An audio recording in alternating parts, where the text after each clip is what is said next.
ഓം ശ്രീ ഗുരുഭ്യോ നമ. അമ്മയുടെ ചുറ്റിനും മക്കൾ.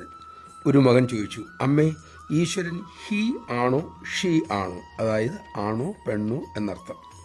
പുഞ്ചിരിയോടെ അമ്മ അരുളി, ഈശ്വരൻ ഷീയുമല്ല ഹീയുമല്ല, അതിനും മുകളിലാണ്. ഈശ്വരൻ അതും ഇതും ആണ്.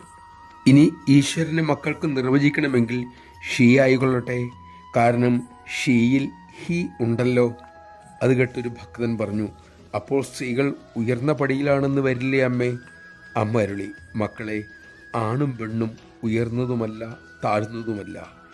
ഈശ്വരൻ ദിവ്യമായ സ്ഥാനമാണ് ഇരുവർക്കും കൊടുത്തിട്ടുള്ളത്.